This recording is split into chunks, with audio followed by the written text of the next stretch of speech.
Hi guys! My name is Sheila and I will be your teacher for today. It's nice to meeting you all guys. You guys ready? Okay, let's go! So bago ang lahat, tayo muna ay magdasal, ipikit ang ating mga mata at ibigay sa Panginoon Diyos ang ating buong puso at manalangin. Okay? Okay.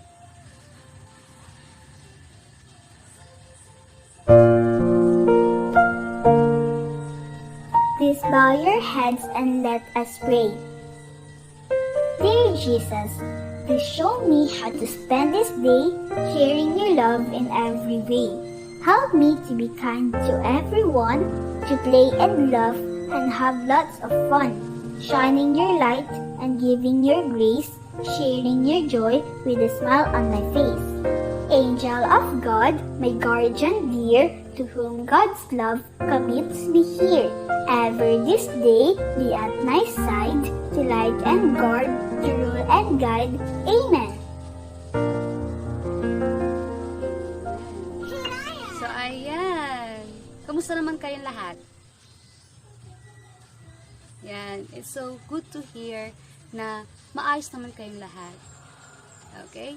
So, magche-check muna ako ng attendance nyo. Yan. Instead of saying present, you will say the last name of your crush. Okay? Alright. So, let's start with Miss Aguila. Alpuerto. Alquiros. Amora. Banyas. Cosejo. Fabi. Garate. Okay. Garcia. Hernandez. Labita. Magro. Manharas. Marco. Maugyon. Modesto. Ole. Pasyente. Sebelio. Rosales. Tiay. Tumala. Ursulino. And Villena. So, ayan. I'm so glad na lahat kayo ay nandito ngayon sa aking klase. Dahil napaka-importante na pag-aaralan natin ngayon. So, dahil dyan, meron akong pag-game sa inyo. Para sa ating games, what you are going to do is huhulaan nyo lang kung ano yung nasa loob nitong box na ito. So, ang first person na makapaghula or makahula ng nasa loob ng box na ito is sa kanya ng item na nasa loob nito. Okay? Alright, let's start. So, first clue is ginagamit siya ng tao. Oh, yes, Miss Garcia. Clothes, no. Yes, Miss Marco. School supplies, no. Oh, yes, Mr. Fabi. Gadgets, malapit-lapit na. So, be specific. So, ayan. Para din na kayo mahirapan, ang second clue natin is, mapakadali na, no? Necessary siya para sa ating mga estudyante. And, ganun din sa mga teachers. In today's generation. Oh, yes, Mr. Maulyan. Alright, Mr. Maulyan got the correct answer. So, ang nasa loob ng box na ito is, sa natin, tadan, a smartphone or a cell phone. Congratulations, Mr. Maulyan. Ikaw ang nanalo nitong iPhone 6. I-PM mo na lang ako para ma-claim yung iyong prize, okay? Alright. meron tayong tatlong classroom rules. First is to respect your teacher and I will respect you too. Second is to listen carefully. Kasi naniniwala si teacher na kapag ang isang bata ay nakikinig, siya ay natututo. Then third is always do your best. No matter what, kahit sa anong bagay, nasa loob or nasa labas ka man ng iyong bahay, always do your best. Okay? Alright. So, balik tayo doon sa cellphone na napanalunan ni Mr. Maulyon. Meron lang akong katanungan. So, ano sa palagay nyo yung mga importanteng parts or component ng isang cellphone? Oh yes, Miss Alpuerto. Battery. Why battery? So, ayan. Obvious naman, di ba? So, kapag walang battery, hindi siya mabubuhay. Okay. Very good, Miss Alpuerto. Next. Yes, Miss Cosel. Oh, yung LCD. Why LCD? Yan. So, ginagamit yung LCD daw para magkaroon ng display. Very good. So, ano pa? Yes, Mr. Ole? Cameras. Why cameras? Ayan. So, ginagamit to siya kapag nakikipag-communicate at nagka-capture ng mga importanteng bagay. So, palakpakan natin lahat ng mga sumagot dahil ang galing nila. Yay! So, ayan. So, lahat ng sinabi nyo is importante. Kasi lahat naman ng parts ng cellphone, katulad ng ating parts of the body, is kailangan is kumpleto. Kasi diba kapag hindi kumpleto ang isang bagay is hindi siya magpa-function ng maayos, right? Right. So pagpalagay natin na kulang tayo ng isang kamay. So sa tingin niyo ba magpa-function tayo ng maayos? Hindi. So ganun din sa mga cellphone. So, lahat ng nasa loob ng cellphone na ito is importante. So, lahat yan, yung mga power button na yan, yung display, ito, lahat yan is meron siyang iba't ibang functions. So, ayan. So, para naman sa inyong activity, meron akong ipapanood sa inyo na YouTube video and what you are going to do is ililist down nyo lang yung mga steps kung paano mag-change ng components. So, may bibigay ako sa inyong 10 minutes. So, 5 minutes para sa panonood ng YouTube video and 5 minutes para sa pag-list down ng mga components kung paano siya palitan. Okay? So, you may start now.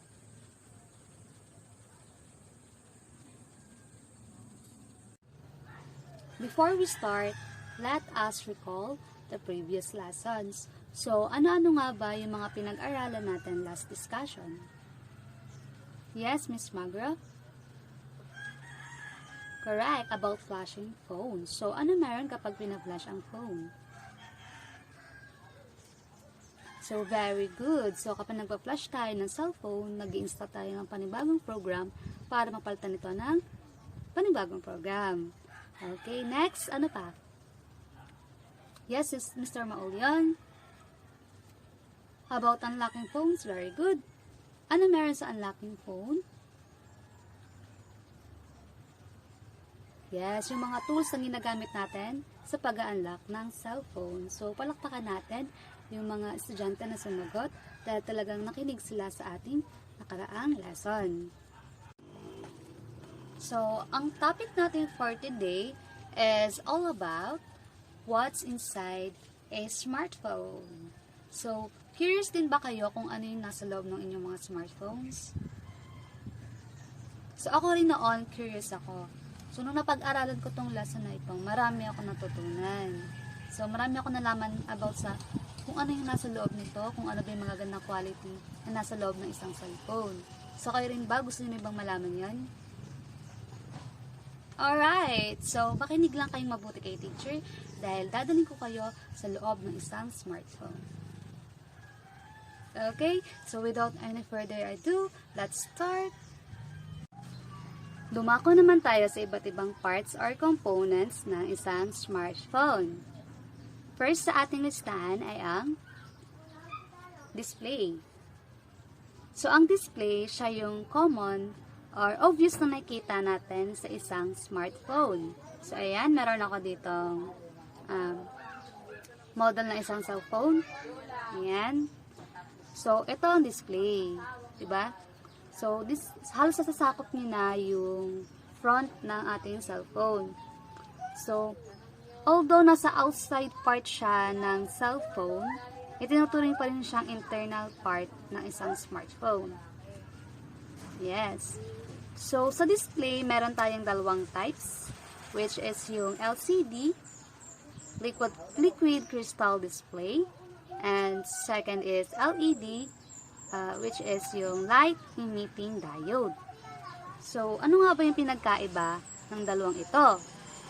So, sa LCD, meron siyang backlight sa likod. Then, yung LED naman is made of maraming pixels na may iba't ibang kulay such as yung green, red, and blue. So, paano nyo nga ba malalaman kung ang display nyo is made of LCD or LED? First, kung LCD ang cellphone nyo, try nyo muna siyang i-power off. Kapag pinower off mo siya and then nag-shutdown na siya, tapos may natitira pa siyang kaunting light bago totally mamatay yung display, siya is made of LCD. LCD. Then, kapag made of LED naman or AMOLED yung iyong cellphone or display, kapag pinatay mo siya is totally nagbablock off na siya. Wala na natitirang parang kaunting light bago mamatay yung iyong cellphone. And then second, para naman ma-identify mo kung LCD or LED ang iyong cellphone, halimbawa nagkaroon ng basag yung iyong display. So, kapag LCD yan, may makikita kang parang black doon sa part nung may basag.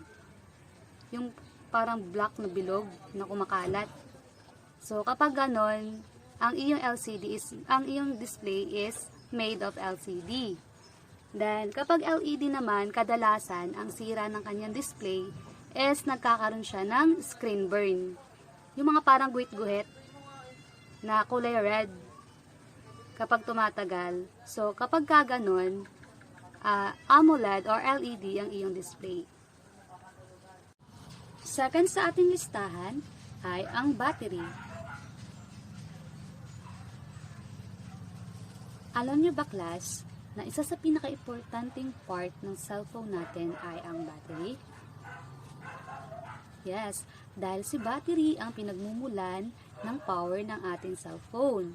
So, kapag wala si battery, hindi rin mabubuhay ang ating cellphone, right? Yes. So, meron tayong dalawang types ng battery. First is the lithium-ion, yung mga kadalasang nakalagay ngayon sa ating mga smartphone. And the second one is the lithium polymer. Ito naman is, meron din sa ibang phone, kaso nga lang is madalang siya magamit. So, sa ating mga cellphone or mga battery, meron silang iba't ibang capacitance.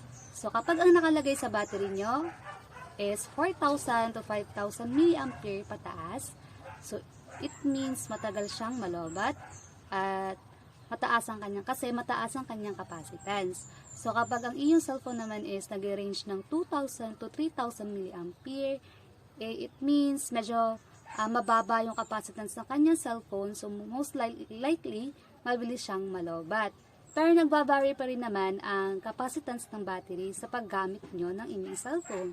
So, kapag mataas ang brightness ng inyong cellphone, palagi kayo naglalaro ng games, and then hindi nyo kagad na-charge yung inyong phone, may tendency na malobat kagad ito. Although, naka 5,000 na mAh yung mga battery nyo. So, napakamagandang gawin is, lagi natin i-maintain yung ating battery.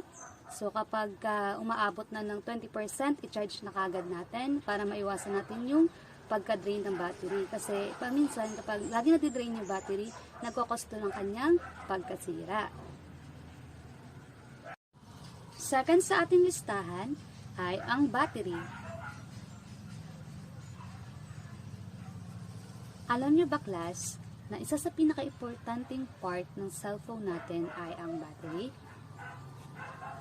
Yes, dahil si battery ang pinagmumulan ng power ng ating cellphone. So, kapag wala si battery, hindi rin mabubuhay ang ating cellphone, right? Yes. So, meron tayong dalawang types ng battery. First is the lithium ion, yung mga kadalasang nakalagay ngayon sa ating mga smartphone. And the second one is the lithium polymer. Ito naman is, meron din sa ibang phone, kaso nga lang is madalang siya magamit. So, sa ating mga cellphone or mga battery, meron silang iba't ibang capacitance. So, kapag ang nakalagay sa battery nyo is 4,000 to 5,000 mAh pataas, so it means matagal siyang malobat at mataas ang kanyang capacitance. So, kapag ang iyong cellphone naman is nag-range ng 2,000 to 3,000 mAh, it means medyo mababa yung capacitance ng kanyang cellphone. So, most likely, mabilis siyang malobat. Pero nagbabari pa rin naman ang capacitance ng battery sa paggamit nyo ng inyong cellphone. So, kapag mataas ang brightness ng inyong cellphone, palagi kayo naglalaro ng games, and then hindi nyo kagad na-charge yung inyong phone, may tendency na malobat kagad ito. Although naka 5,000 na mAh yung mga battery nyo. So, napakamagandang gawin is, lagi natin i-maintain yung ating battery. So, kapag umaabot na ng 20%, i-charge na kagad natin para maiwasan natin yung pagka-drain ng battery. Kasi, paminsan, kapag lagi nati-drain yung battery, nagkokosto ng kanyang pagkasira. Ang third sa ating listahan ay ang System on a Chip, or often what we called SoC. So, sa aming ang mga electronics, ang tawag namin sa SoC ay chipset. So, kung makita nyo naman dyan sa screen, siya yung parang maliit na box. Parang siya yung maliit na box na pang siyang memory card, ganun. So, lagi siya napapagkamalang si processor, pero hindi lang siya basta si processor, no? Napakalayo niya kay processor. So, si SoC, nakapaloob sa kanya yung smartphone's CPU, GPU, LTE modem, display processor, video processor, and other bits of silicon na nagiging functional system kay smartphone. Ang fourth naman sa ating list ay ang memory and storage. So, walang cellphone ang magpa-function ng maayos or magpa-function talaga kung wala itong memory and storage. So, meron tayong dalawang types ng memory and storage. First is the RAM, which is random access memory. And second is the ROM, which is the read-only memory. So, ang ROM is a high-speed volatile memory used to store and process temporary data. And ROM naman, on the other hand, is a non-volatile memory used to store lasting data like firmwares. And then fifth naman sa ating list ay ang modems. So, since ang mga smartphones natin ay phones pa din at the end of the day, so, ginagamit pa rin natin siya for communication. So, dyan na pumapasok ang ating modems. So, si modem, siya yung in charge sa pag-receive at pag-send ng mga text messages and mga calls. So, yung mga SoC manufacturer has their own modems. So, including the Qualcomm, Samsung, Huawei, at marami pang iba. Ang ika-sixth sa ating listahan ay ang camera. So, lahat ng smartphone ngayon is meron ng rear and front cameras. So, isa yan sa tinitingnan ni teacher kapag bumibili ako ng cellphone. Kasi nga, mahilig ako mag-selfie and mag-capture ng mga cameras, ng mga pictures. So, tip lang ni teacher kapag bibili kayo ng phone, so kapag mas mataas ang MP or megapixel, mas maganda siya kumuha or mas maganda yung quality ng image na napoproduce niya. So, kapag mababa naman yung MP, o pagpalag natin na 8 pababa, So, yun, mababata talaga yung megapixel niya. Then, malabo na yung makukuha niyang quality ng mga images. So, kapag bibili kayo ng cellphone, may-recommend ko sa front camera 24 megapixel, and then kapag sa rear camera naman is uso na ngayon hanggang 100 megapixel eh. So, and then ang last sa ating listahan ay ang sensors. So, meron tayong 5 primary sensors sa ating mga phones. First is yung accelerometer. Ito'y ginagamit to detect the orientation ng ating device and its movements, as well as allow features like shaking the phone. So, second naman is yung gyroscope. At syempre ginagamit siya to detect the rotation ng ating phone. So, kapag naglalaro tayo ng cellphone, di ba, ng games, di ba, meron tayong mga games na ginagamit na pag-tilt. So, si gyroscope yung in charge sa paggaganan. Or halimbawa, meron tayong i-tilt yung cellphone natin, manonood tayo ng video. So, si gyroscope ang in charge doon. So, and next naman natin is yung digital compass. So, si digital compass naman is ginagamit natin siya for navigation purposes, diba? Sa ating cellphone, meron tayong tinatawag na digital compass. So, ayan, yun yung si digital compass or yung compass ang ginagamit natin para makapag-detect tayo ng navigation, para ma-navigate natin kung saan direction tayo pupunta. And then next naman is si ambient light sensor. So si ambient light sensor naman, siya yung nagde-detect ng light sa ating screen. So kung mapapansin niyo paminsan yung cellphone niyo kapag naka-auto brightness, si light ambient sensor ang in charge doon. So kapag sobrang lakas nung nanggagaling na light sa ating surface, so si ambient light sensor, itinataas niya rin yung brightness ng ating cellphone para mas makita natin kung ano yung nakalagay sa ating display. Then, kapag malabo naman or madilim, dumidilim din siya para nag-a-adjust siya para sa ating eyesight.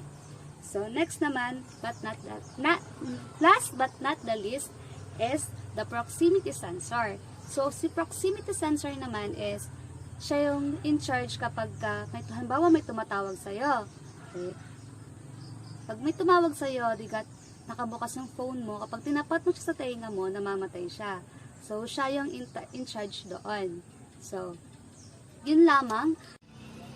Ayan, dahil nakinig kayo sa discussion natin for today, let's check naman kung may natutunan kayo. So, magkakaroon lang naman sa teacher ng simple quiz. 10 questions yan. Ang gagawin nyo lang naman is, sasagutan nyo lang siya kung true or false. True kung tama. And then, false naman kung mali yung statement. So, naka-flash sa screen yung mga tanong. And then, sasagutan nyo lang siya. And then, mamaya check na rin natin siya. Okay? Okay, so go. You may begin.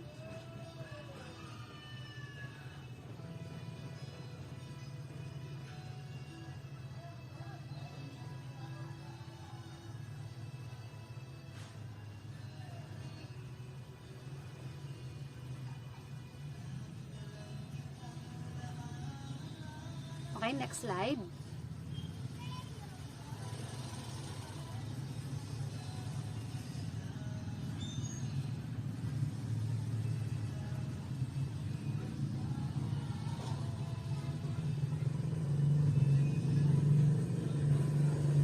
Are you guys done? Okay, so check na rin natin, no? So, nandito rin naman sa screen yung ating answer keys. So, check nyo na.